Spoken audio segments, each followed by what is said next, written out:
நல்லவனாவே இருந்தோம் அவரை நம்பலன்னு வச்சுக்காம, நீ யாரா இருந்துட்டு போ, என்ன நம்பல நீ சொல்லுங்க.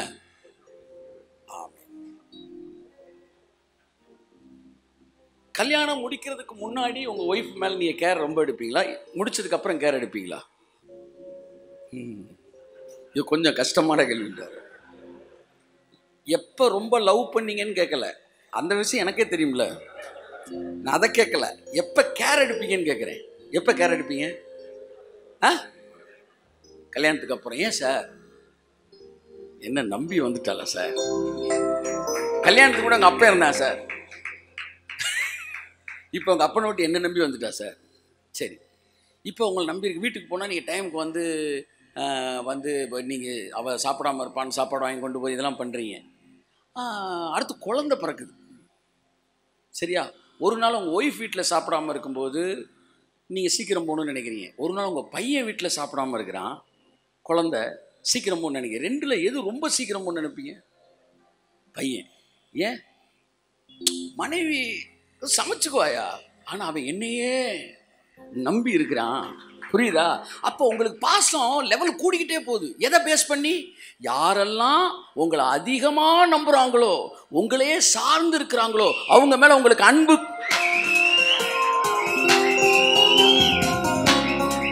ஆமென்.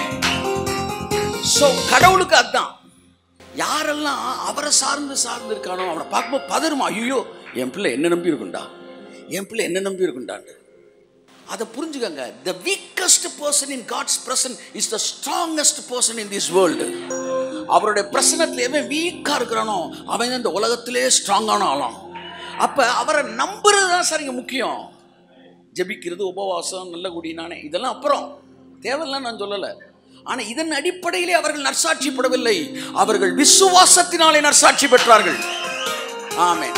இப்ப இங்க இருக்கிற ஆட்களுக்கு சர்டிபிகேட் கொடுக்கணும்னா எதை பேஸ் பண்ணி கொடுப்பாருன்னா, எந்த வம்பு தும்புக்கும் போகாத மனுஷன். தயிர் சாதம் சாப்பிட்டா எல்லாருக்கும் செட் ஆகுது, அதுக்காண்டி தயிர் சாதமான இருக்க முடியாது. அப்ப தேவன் என்ன சொல்றாரு, எந்த வம்பு தும்புக்கும் போகாத அப்படி ஆளெல்லாம் தேடல. இல்ல ரொம்ப மற்ற விஷயங்கள்லாம் அவர் கேட்கறது விசுவாசத்தினாலே நற்சாட்சி. சிங்கங்களின் வாய்களை அடைத்தார்கள், ராஜ்யங்களை முறித்தார்கள், எதிரி பட்டயக்கருக்கு தப்பினார்கள், எதிரியை வெட்டினாங்க. இதெல்லாம் சிம்சோன் வந்துடுறான், சிம்சோன் வரான், தாவீது வரான். இவங்க எல்லாம் எந்த ஸ்கூல்ல சார் சர்டிஃபிகேட் எடுத்துருவாங்க? ஆனா இவர் தந்திருக்கார் ஒன்னே ஒன்று, ஆதினால் எதினால் தேவன் பேரில் விசுவாசம் வைத்தபடியினால் அவர் நற்சாட்சி பெற்றார்கள் அப்படின்னு தொடங்கி அவர்கள் விசுவாசித்தார்கள் அப்படின்னு சொல்லிட்டு ஒருத்தன் பிள்ளையை கொடுத்தான்னு எழுதுறாரு, ஒருத்தன் சிங்கத்தை அடைச்சான்னு எழுதுறாரு, ஒவ்வொன்றா சொல்லிக்கிட்டே வராரு. இது எல்லாமே எதை காட்டுது? விசுவாசம். ஒருத்தன் மலையை, ஒருத்தன் பேழையை கட்டினா அது விசுவாசம், ஒருத்தன் ஜெயிச்சான் அது விசுவாசம், ஒருத்தன் விட்டு கொடுத்தான் அது விசுவாசம். அப்போ அவங்களுடைய செயல்கள் எல்லாவற்றிலும் ஒன்னே ஒன்று தான் கர்த்தர் பார்த்துக்கிட்டே வர்றார். என்னது? Faith, faith, faith, faith, faith. இப்போ விசுவாசம்ன்றதுக்கு தனி படமே கிடையாது. எல்லாம் சொல்லுங்க. விசுவாசம்ன்றதுக்கு தண்ணிக்கு என்ன உருவம் சொல்லுங்க? உருண்டையான பாட்டிலில் ஊற்றுனீங்கன்னா தண்ணிக்கு உருவம் உருண்டை, நீளமான பாட்டிலில் ஊற்றுனா தண்ணிக்கு உருவம் நீளமாக உயரமானது. அந்த மாதிரி விசுவாசத்துக்கு தனி உருவமே கிடையாது. நீங்கள் தனியாக விசுவாசத்தை அவர்கிட்ட காட்ட முடியாது, ஏதோ ஒரு செயலில் தான் அதை காட்டுறீங்க. அதனால தான் கிரியையினால் இல்லாத விசுவாசம் செத்ததுன்றார். அப்போ கிரியைக்கு வரும்போது விசுவாசத்துக்கு உயிர் கிடைக்குது, உரு கிடைக்குது. அப்படி அவர்கள் காட்டின உருவங்கள் எல்லாம் எபிரேயர் 11 எழுதுறாங்க. ஒருத்தன் பிள்ளையை கொடுத்தான், ஒருத்தன் தெரியாத இடத்துக்கு நடந்து வந்தான், ஒருத்தன் கூடாரத்தில் இருந்தான், ஒருத்தன் பரதேசியாக இருந்தான். இந்த ஆக்ஷன்ஸ்க்கு பின்னாடி ஒன்றை பார்க்குறாரு, என்ன தெரியுமா? விசுவாசம். இவ்வளவு தூரத்துலேருந்து நீங்கள் வந்திருக்கீங்களே, கர்த்தர் நிச்சயம் என்கிட்ட பேசுவார் அப்படின்ற விசுவாசத்தில் தானே வந்திருக்கிறீங்க. அந்த விசுவாசத்தை அவர் கனம் பண்ணுவார். ஸோ முதலாவது எங்கேருந்து தொடங்குறாங்க அதை தான் நீங்கள் வாசிக்க விரும்புகிறேன். 4ஆம் வசனம். விசுவாசத்தினாலே ஆபேல் காயினுடைய பலியிலும் மேன்மையான பலியை தேவனுக்கு செலுத்தினான். 2 பேரும் செலுத்தினார்கள். எல்லாம் சொல்லுங்க, சத்தமாக சொல்லுங்களேன். 2 பேருமே கொடுத்தாங்க. ஆனால் ஒருத்தன் சூப்பராக கொடுத்தான். ஏன் சூப்பராக கொடுத்தான்னா காசு நிறையா இருந்தனால இல்லை, அவன் தேவன் பேரில் விசுவாசமாக இருந்தபடியால். கையை தட்டி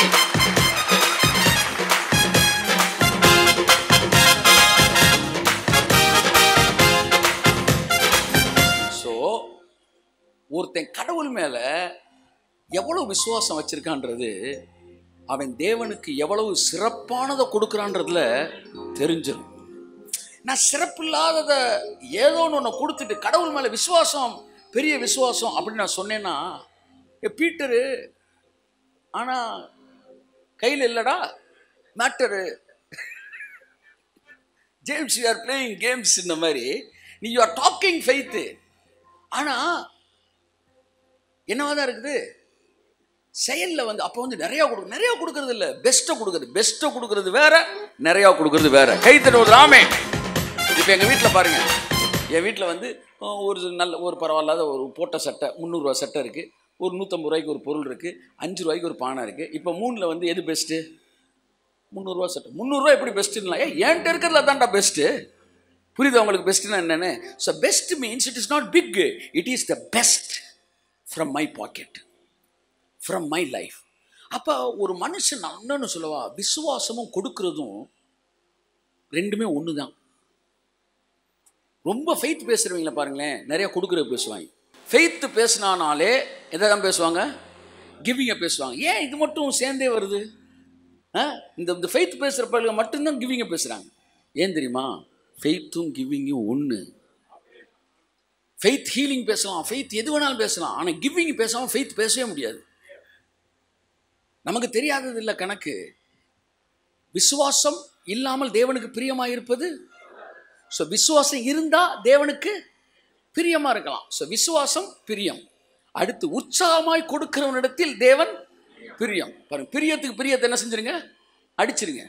இங்கே என்ன மிஞ்சுது? விசுவாசம் உற்சாகமாய் கையத்தட்டை கொடுப்பது. ஒருத்தர் உற்சாகமாக கொடுக்குறானாலே அவன்கிட்ட வந்து ஃபெய்த் இருக்குன்னு அர்த்தம். எழுதி வச்சுக்காங்க, இன்னைக்கு இல்லாட்டினா கூட அடுத்த 5 வருஷத்தில் அவன் லைஃப் எங்கேயோ போகுது சார், எங்கேயோ போகுது.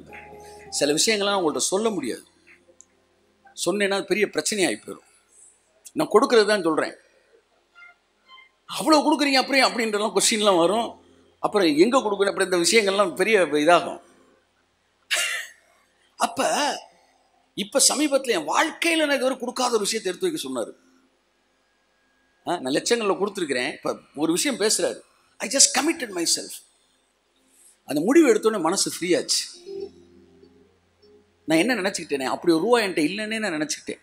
இல்லையா சொல்லுங்க, இருக்குன்னா தானே கொடுக்கணும்னு நினைக்கிறோம். இல்லை, என்கிட்ட இல்லாமல் தானே வந்தோம்.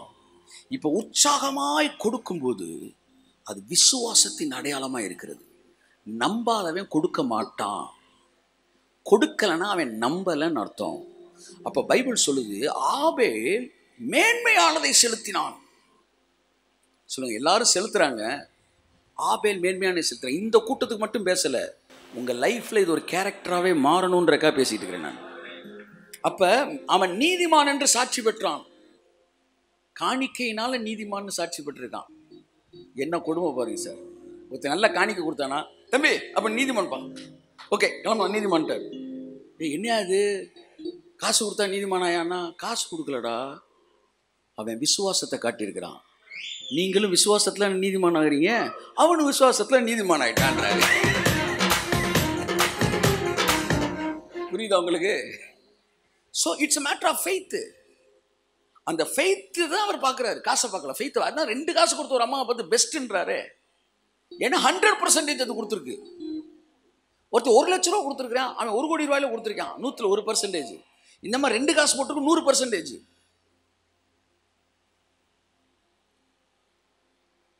சார் நான் வந்து 15 பக்கம் எழுதினேன் சார். +2ல் வந்து நான் வந்து ஆவரேஜ் ஸ்டூடெண்ட்ன்றாங்க சார். என் பையன் ஏபிசிடி தான் எழுதுனா அவுட்ஸ்டாண்டிங் ஸ்டூடெண்ட் ஆகிங்க சார். ஏன்னா ஒரு பக்கம் எழுதுவே அவுட்ஸ்டாண்டிங், நான் 40 பக்கம் எழுதுற ஆவரேஜ்னா உனக்கு கொடுத்தது 80 பக்கம், அதில் நீ எழுதுற 40 பக்கம். இவனுக்கு கொடுத்தது ஒரே பக்கம், அவன் அந்த ஒரே பக்கத்தை பக்காவாக எழுதிட்டான், அவன் 100 மார்க்கு அவுட்ஸ்டாண்டிங்கு. அப்படி தான் என்கிட்ட இருக்கிறதுல பெஸ்ட்டை நான் கொடுக்கும். It is matter of faith sister. அப்போ காணிக்க என்னை நீதிமான்ற லெவலுக்கு கொண்டு வருது. நீதிமான்ற சாட்சி எனக்கு வாங்கி தருது. என்ன விசுவாசிக்கிறேனா? அடுத்த காணிக்க ஹீலிங்கோடலாம் கனெக்ட் ஆகுது. காணிக்க அடுத்து நான் விரும்பினதை கூட எனக்கு கொண்டு வரலாம். அவர் உன் காணிக்கைகளை எல்லாம் நினைத்து உன் மன விருப்பத்தின்படி உனக்கு கட்டளையிடுவார். இதெல்லாம் சபையில் இதெல்லாம் வெளியில் பேச முடியுமா? பஞ்சாயத்தை கூட்டிடுவாங்க.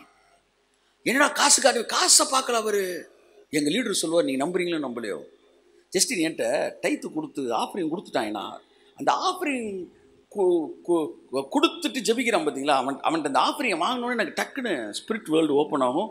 அவனை பற்றி ஒரு விஷன் வரும்ன்றது. எனக்கு ரொம்ப நாள் குழப்பம். நான் நிறையா கொடுக்குறவன், எனக்கு நிறைய விஷன் சொல்லியிருக்கிறாரு, அதுக்காக நான் மண்ணன் கொடுக்கணும் கொடுப்பேன். அவன் விஷன்லாம் வரும். என்னடா கடவுள் காணிக்கையோடையா அப்படின்னு நினச்சிக்கிட்டு இருந்தேன். ஆனால் அது எப்படி பார்க்குறாருன்னா, காடு பாடுறா என்ன நம்புகிறான், பாடுறா அவன் என்ன நம்புகிறான். அதுதான்.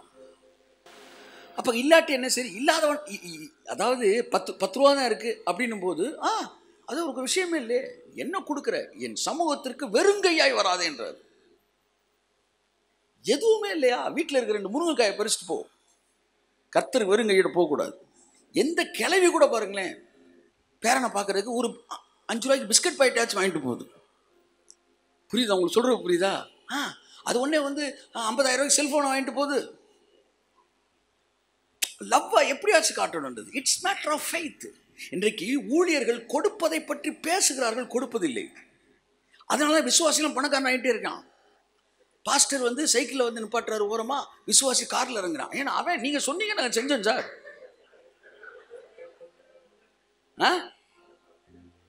பாஸ்டர்ஸ் கொடுக்கறது இல்லை சார். போஜன பலின்னு ஒரு பலி இருக்கு. அது பாஸ்டருக்கு அந்த ஆசாரியனுக்கே கொடுக்குறாங்க. அப்போ இந்த ஆசாரியன் இந்த போஜன பலியை வாங்கணும்னு என்ன செய்வான்னா, அதிலிருந்து ஒரு கைப்பிடி எடுப்பானா, எடுத்து ஞாபகக்குறியாய் என்ன செய்வானா, தேவனுடைய சமூகத்தில் வைப்பானா. அப்போ ஆவியானவர் சொன்னார், என்னதான் உனக்கு மக்கள் கொடுத்தாலும் அதுலேருந்து எடுத்து நீ எனக்கு கொடுக்கணும். அதுதான் ஞாபகக்குறி. நீ இன்னைக்கும் என் மேலே விசுவாசமாக இருக்கிறன்றதுக்கு. நான் மக்கள்கிட்ட வாங்கி பையில் வச்சுருந்தேன்னா நான் மக்கள் மேலே விசுவாசமாக இருக்கிறேன். நான் அதுலேருந்து எடுத்து கொடுக்கும்போது நான் தேவன் பேரில் விசுவாசமாக இருக்கிறேன்.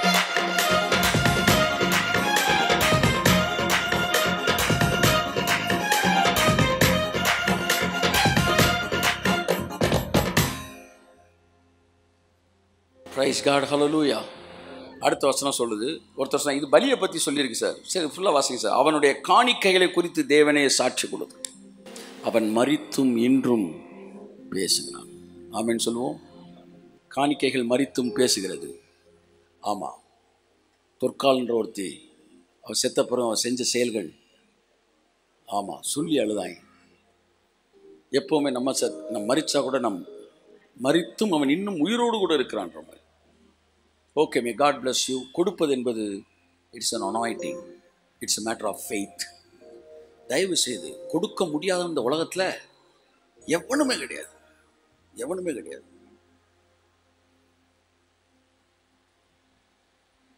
ஒரு பிச்சைக்காரன் இடத்துல நின்று ஒரு வீடியோ எனக்கு அனுப்புகிறாங்க. Sir, I am so hungry sir, please give something. ஒன்று அப்படியே பார்த்துட்டு எல்லாம் போகிறாங்க. போய் பீஸா சாப்பிட்றான் ஒருத்தன் காரில் ஏறி போகிறான். Sir, I am hungry. ஒருத்தனும் செய்யலை ஒன்றும். அடுத்து இவன் என்ன செய்கிறான், நேராக போய் ஒரு 1000 ரூபா கொடுத்து ஒரு பீஸா பாக்கெட் மாதிரி, ஒரு பர்கர் பாக்கெட் மாதிரி ஒன்று வாங்குகிறான். வாங்கி ஒரு 8-10 பாக்கெட்டை ஒரே அட்டையில் சொருகி வச்சு ஃப்ரீ ஃபுட்டு அப்படின்னு போட்டு விற்கிறான். வந்தவனெல்லாம் எடுத்துருக்கான் சார். அதை காட்டுறாங்க, வரலாம் எடுத்துக்கிறான். ஒருத்தன் 2 இடத்துக்கு போகிறான். அப்போ இந்த மக்கள் என்ன மனநிலையில் இருக்காங்க பார்த்தீங்களா? ஓசினா தரமே பார்க்காம டக்குன்னு போய் எடுத்துடுறோம் நம்ம அங்கேருந்து. ஆனால் கொடுக்கணும் போது நம்ம என்ன செய்கிறோம், யோசிக்கிறோம். இது மக்கள்கிட்ட இருக்கலாம். ஆனால் நான் என் ஜனங்களிடத்தில் நான் வாங்குகிறேன். நான் ஒவ்வொரு பாஸ்டரும் தசம் வாங்க கொடுக்கணும்னு நான் சொல்கிறேன். விசுவாசிகளின் தகப்பனாய் ஆபிரகாம் தசம் வாங்க கொடுத்தான். மெல்கிசேதேக்கு ஒருத்தர் சொன்னார், மெல்கிசேதேக்கு நான் சொன்னேன், மெல்கிசேதேக்கு இயேசுனா புதிய ஏற்பாட்டில் தசமம் இருக்கு. அவர் என்ன சொல்லியிருக்கணும், மெல்கிசேதேக்கு எடுப்பா நீ என்ன அதெல்லாம் ஓல்டு கவர்னன்ட் சொல்லலையே அவர். அப்போ அவர் அதுக்கு நிழல்னா நியூ கவர்னன்ட்டுக்கு டைத்து இருக்குது. நீ தைரியமாக டைத்தை பேசலான்றதுக்கு இது நோட்ஸ் இல்லை, தைரியமாக கொடுக்கலான்றதுக்கு நோட்ஸு. பிஜிஎம் வந்துக்கிட்டே இருக்காப்ல. ஓகே. காணிக்கை என்பது விசுவாசத்தின் அடையாளம். சிறப்பாய் கொடுக்கிற காணிக்கை என்பது சிறப்பான விசுவாசத்தின் அடையாளம். உங்களுக்கு ஒருவேளை இந்த வசனம் பிடிக்கலைன்னா டோபாஸ் பிளேடை வாங்கி இந்த 4வது வசனத்தை சுரண்டி எடுத்துருங்க. என்ன முறைக்காதீங்க. நீ இல்லாட்டி அடிச்சுட்டு இந்த ஒருத்தன் 1 நாளாம் 2 நாளாம் அடிச்சு வச்சுருந்தான். என்னடா என்ன இது தேவையில்லை சைடில் எழுதியிருக்கான். நீ என்னைக்கிட்ட எடிட்டர் ஆன, சீஃப் எடிட்டர் ஆகிட்டேடா, இது தேவையில்லைன்னு அடிச்சு வச்சிருக்கா சார். அந்த மாதிரி நீங்கள் இந்த 4வது வசனத்தை சுரண்டி எடுத்துருங்க. இல்லை இருந்துச்சுன்னா சிக்கல், நீங்கள் அதை நம்பி ஆகணும். எத்தனை பேர் இந்த வசனத்தை நம்புறீங்க? ஆமென்னு சொல்லுவோம். தேவன் சாட்சி கொடுத்தார். யாரை பாத்திரா பேசிட்டு இருக்க? அவன் யாருன்னு தெரியுமா உனக்கு வராங்க? அவன் யாருன்ற உனக்கு தெரியுமா? என் ராஜ்யத்துக்காய் கொடுக்குறவன். கொடுக்குறவனை குறித்து போய் ஒரு நல்ல ஒரு பேட்டரோடி ஒருத்தர் கொண்டுட்டு வந்துட்டாப்புல. ஆமாம், நடந்த சம்பவம். குக்கி குமார்னு ஒருத்தர் கொண்டுட்டாப்புல. இந்த அரசியல்வாதி சொல்கிறாரு, ஏன்பா டப்பு டப்பு டப்புன்னு வந்துடுறீங்களேப்பா, என்ன குமார் எங்கிட்ட இருந்தா வந்தீங்க நீங்கள்? அவன் யார் தெரியுமாடா? தேர்தல் ஆனால் 1 கோடி ரூபாய் தூக்கி என் டேபிளில் வைப்பான்டா, அவனை போய் கொண்டுட்டு வந்துருக்கேடா. அப்போ நான் பார்த்தேன், அரசியல்வாதிகிட்ட கொடுக்கும்போது அரசியல்வாதி சாட்சி கொடுக்குறான். இப்போ நான் ஆண்டவர் கொடுக்குறேன்னா ஜஸ்டின் யார் தெரியுமாடா உனக்கு?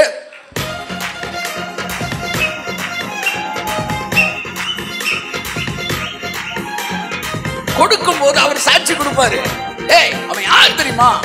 என் ராஜ்யத்துக்கு கொடுக்குறவன். கையை வச்ச செத்த கையை தட்டு. ஆமென். உங்கள் காணிக்கைகளை குறித்து அவர் சாட்சி கொடுப்பார். உன் குடும்பத்திற்கான பாதுகாப்பிற்கு அந்த காணிக்கை சாட்சியாக இருக்கும். Because காணிக்கை is the matter of faith. Faith. If you increase the level of offering means you are being increased in faith. ஒரு மனுஷன் கொடுக்கறத கூட்டிக்கிட்டே வரான்னு என்ன அர்த்தம்? அவன் விசுவாசத்துல கூடிக்கிட்டே வரான்னு அர்த்தம். கூடிக்கிட்டே வரான்னு அர்த்தம். நம்ம ஊழியத்தையும் பை ப்ராடக்டையும் குழப்புறோம். ஊழியம் என்பது நான் தேவனிடத்துக்காக பிரசங்கம் பண்ணும்படி அழைக்கப்பட்டிருக்கிறேன். அதிலிருந்து ஒரு பைபிள் காலேஜ் வந்தால் அந்த பைபிள் காலேஜ் பை ப்ராடக்ட். அதிலிருந்து ஒரு சர்ச்சு கட்டினா அந்த சர்ச்சு ஒரு பை ப்ராடக்ட். ஆனால் நான் பிரசங்கம் பண்ணுறது மட்டும்தான் மெயின் ப்ராடக்ட். இப்போ நான் இதை பண்ணிக்கிட்டே இருக்கும்போது அதெல்லாம் தானாக வரும். ஆனால் அதெல்லாம் செய்யணும்னு நான் முயற்சி எடுக்கும்போது தான் நான் மெயின் ப்ராடக்டை விட்டுட்டு பை ப்ராடக்ட்டுக்கு போகிறேன். ஒன்று தானாக நடக்கணும். நீங்கள் செய்ய வேண்டிய சாதாரணமாக செஞ்சுக்கிட்டு இருந்தால் நடக்க வேண்டிய தானாக நடக்கும். அடுத்த 1 வருடத்துக்குள்ளாக நான் சபையை நான் ஒரு புதிய இடத்தை வாங்கி சர்ச்சு இதெல்லாம் விஷனில் இருக்கலாம். ஆனால் நான் ஓடுறது அதுக்கு ஓடக்கூடாது. அந்த காலத்தில் அதுக்கு ஓட நம்ம சொல்லி கொடுத்தாங்க, நானே பண்ணியிருக்கேன். ஆனால் இப்போ ஆவே என்ன சொன்னி அதுக்கு ஓடக்கூடாதுடா, நீ எனக்கு தான் ஓடணும். கணவனும் மனைவியும் பிரியத்தால் சேர வேண்டும். குழந்தைன்றது பை ப்ராடக்ட். நீங்கள் ஒய்ஃபை பார்த்தோன்னா ஒரு குழந்தை பெற்றே ஆகணுண்டா அப்படின்ட்டு ஒரு மைண்டில் போனீங்கன்னா ஒன்றுமே நடக்காது. புரியுதா உங்களுக்கு? ஆமாம், உங்கள் மைண்டில் குழந்தை இருக்கக்கூடாது, உங்கள் மைண்டில் மனைவி இருக்கணும். குழந்தைய மைண்டில் வச்சுக்கிட்டே போகிறவங்களுக்கு உன்னைக்கே இன்டிமெசியே இருக்காது. மனைவியை மைண்டில் வச்சோம் குழந்தை. அப்படி தான் ஊழியத்தை மைண்டில் வச்சுட்டா இந்த கிங்டம் தானாக வந்துடும். ஆனால் தெரிந்தோ தெரியாமலோ நம்ம என்ன பண்ணிட்டோம், கிங்டம் அந்த பில்டிங்கு இந்த மாதிரி விஷயத்தில் டைவெர்ட் ஆகிட்டோம். போன மாதம் அதை பார்த்தோம் இல்லையா? ஸோ அதனால் நம்மளோட மெயின் ப்ராடக்ட் ப்ரீச்சிங் தான். என்னை எங்கே விட்டால் ஜான் வெஸ்லி எங்கே ப்ரீச் பண்ணார் சொல்லுங்கள்? அவங்க அப்பாவோட கல்ற மேலே நின்று பிரசங்கம் பண்ணார். அவருக்கு எந்த மேடையும் கிடைக்கல. நம்ம என்ன செய்கிறோம்? நான் சிறப்பாக பிரசங்கிக்கிறேன், என்னை அழைத்து நீங்கள் பயன்படுத்தி கொள்ளும்படி தாழ்மையாக கேட்டுக்கொள்கிறேன். நான் ஒரு 32 இயர்ஸ் ப்ரீச் பண்ணுறேன். ஒரு பிரசங்க மேடையும் நான் கேட்டது கிடையாது. வெளியில் போய் நான் பிரசங்கம் பண்ணது 30 வருஷத்தில் எத்தனை பண்ணியிருப்பீங்க அப்படின்னு கேட்டால் ஒட்டு மொத்தமாகவே ஒரு 25 தடவை பண்ணியிருப்பேன். 20-25 தடவை வெளியில் போய். எத்தனை பிரசங்கம் மொத்தம் பண்ணியிருப்பேன்? 1000க்கு மேலே பிரசங்கம் பண்ணியிருக்கிறேன். அதில் 30ன்னு எத்தனை பர்சன்டேஜ் நான் வெளியில் போய் பிரசங்கம் பண்ணியிருக்கேன். மீதி எல்லாமே நான் நிற்கிற இடத்த மேடையாக மாற்றிக்கிட்டேன். அது தெருவாக இருக்கட்டும், எதுவாக இருக்கட்டும். ஸோ என்னை கூப்பிட்டு யாரும் பயன்படுத்தவில்லை என்று நான் காத்திருந்ததே கிடையாது. நான் அழைக்கப்பட்டிருக்கிறேன் பிரசங்கம் பண்ணுவதற்கு, அவ்வளோதான். என்னை ஒருத்தர் அழைச்சார்னா என்னை எந்த இடத்துல உட்கார வைக்கணும் அவருக்கு தெரியும். விளக்கை கொளுத்தினவன் அதை மரக்காலின் கீழ் மூடி வைக்க மாட்டான். அதை எல்லோருக்கும் வெளிச்சம் உண்டாகும்படி விளக்கு தண்டின் மீது வைப்பது உண்மை என்றால், என்னை அழைத்து எனக்குள்ளே வெளிப்பாடு என்கிற வெளிச்சத்தை பற்ற வைப்பார் என்றால் அவர் என்னை உயரத்தில் கொண்டு வந்து வைப்பார். ஸோ அதனால் ஐயோ நல்ல சத்தியம் நிறைய பேர் கேட்டால் நல்லா இருக்குமேனு ஒரு காலத்தில் நினச்சிருக்கேன். இப்போலாம் அப்படி நினைக்கிறது இல்லை. நீங்கள் தானே பற்ற வச்சிங்க. ஆமாம், இதை எங்கே கொண்டு போய் வைக்கணும் உங்களுக்கு தெரியும். இது எதோ அவர் நான் கொடுத்துட்டேன்பா நீ பார்த்தாப்பா கொண்டு போகணும் அப்படின்ற மாதிரி. சத்தியம் நெருப்புனா அதை பரவ வைக்கிற காற்று ஆவியானவர். நான் பேசினேன், அது 500 பேர் பார்த்தாலும் சரி, 50 பேர் யூடியூப்பில் பார்த்தாலும் சரி, ஆவியானவர் என்னைக்கு காற்று அடிக்குமோ அன்றைக்கி மில்லியனுக்கும் பில்லியனுக்கும் ட்ரில்லியனுக்கும் அது போயிட்டே இருக்கும்.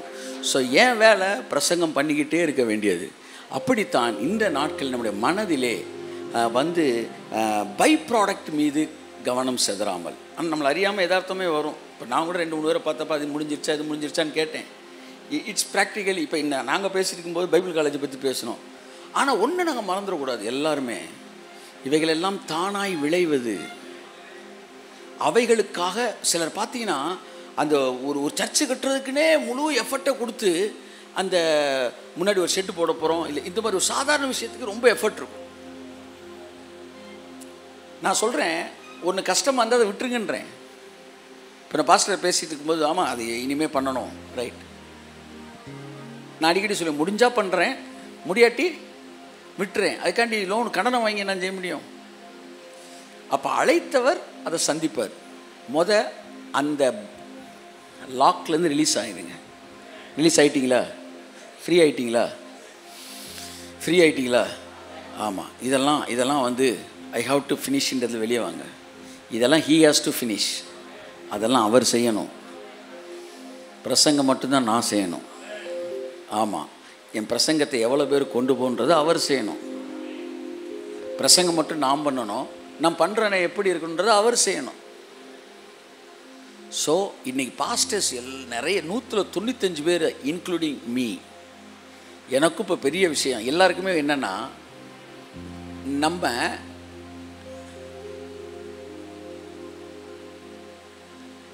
மெயின் ப்ராடக்டை விட்டுட்டு பை ப்ராடக்ட் மேலே, பை ப்ராடக்ட் கட்டாயம் மைண்டில் இருக்கணும். ஆனால் எஃபர்ட்டை நம்ம அது கொடுக்கவே கூடாது. அதுக்கு எஃபர்ட் கொடுத்து நான் போய் ஒரு ஒரு ஒரு ஒரு பேங்க்கில் ஒரு மேனேஜர்கிட்ட பேசிகிட்டு இருக்க டைமில் நான் உட்காந்து பைபிளை படித்து என்ன டியூன் பண்ணேன்னா எனக்கு வர வேண்டியதெல்லாம் தானாக வந்து சேரும். இந்த 10 நாள் லீவ் விட்டாங்க பாருங்கள். என் பையன் டெய்லி காலையில் எந்திரிக்கிறப்ப பயங்கர எனர்ஜியாக எந்திரிப்பான். அப்பா 10 days லீவ் எந்திரிக்கிறப்ப எனர்ஜியாக எந்திரிக்கிறான். கர்த்தர் சொன்னார், ரெஸ்ட்டில் இருந்து அப்படி தாண்டா எனர்ஜி வரும். லீவு பாருங்க, அவனுக்கு லீவுன்னு எனர்ஜி கூடுது. ஸ்கூல்னா தானே கூடணும், ஸ்கூல்னா எனர்ஜி குறையுது, லீவுனா கூடுது. அப்படிதான் உங்களுக்கு இளைப்பாறுதல்னு எனர்ஜி வரும் பாருங்க. எல்லாம் முடிச்சுட்டாரா அப்படின்னா தான் வேலை வேகமாக நடக்கும். என் ஃப்ரெண்டை கூப்பிட்டேன் ஒரு தடவை, வாப்பா நீ அப்படியே ஓடிக்கிட்டே இருக்கோம், அப்படியே வந்து கேரளா எங்கேயாச்சும் வந்து அப்படியே போயிட்டு நல்லா ரெஸ்ட் எடுத்துகிட்டு நல்லா என்ன சொல்லுவாங்க வந்து அந்த என்னது ஃபுல் மசாஜ். ஆமாம், ரஜினிகாந்த் கமல்லாம் போய் ஃபுல்லாக பாடி ரெஃப்ரெஷ் பண்ணிட்டு வந்துடுவாங்க. பண்ணிவிட்டு ஒரு 4 நாள் ரெஸ்ட் எடுத்துகிட்டு அப்படியே வருவோம்.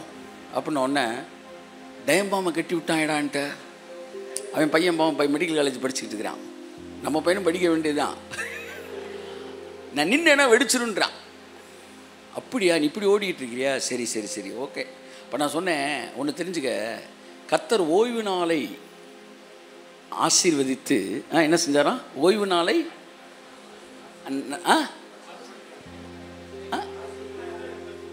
ஆசீர்வதித்து பரிசுத்தம் உள்ளதாக்கினார்.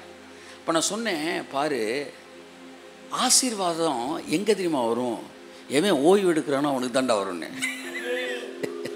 இது என்ன புது சத்தியமாக இருக்குது? ஆமாம், வேலை பார்த்தா ஆசீர்வாதம்ன்றது உலகத்தில் இருக்கிற பழமொழி.